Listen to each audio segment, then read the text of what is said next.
Okay, so let's start with a lesson in converting decimals to fractions, and we'll start by using 0.25 as our example. Now, you may look at this and say, well, that's easy, it's a quarter, I know what that is, but let's actually work through it as an example so we can see just how we do get to a quarter with it. So, if you look at the decimal 0.25, you'll notice that the 2 is in the tens place, and the 5 is in the hundreds place.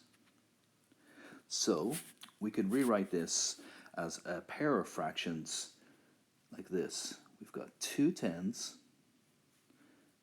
and we've got 5 100s. And what we'd like to do is add those together to get one complete fraction. If we remember from adding fractions, we need the denominators to be the same so that we can add them together. So what we want is we want the 2 tens to be expressed in terms of hundreds instead. And the way we can do that is we notice we multiplied the denominator of the 2 tens by 10, we'll get it to be hundreds. And of course, if we multiply the denominator by 10, we have to multiply the numerator by 10. So that would become 2 times 10 is 20, and 10 times 10 on the bottom is 100, and we have 20 hundreds.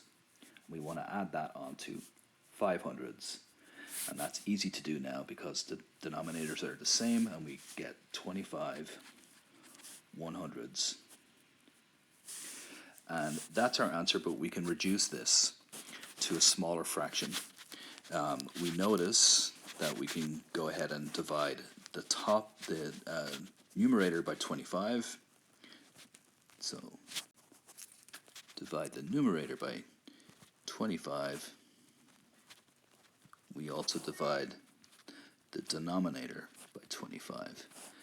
That equals 25 divided by 25 is 1, and 100 divided by 25 on the denominator is 4, and that's our answer, 1/4.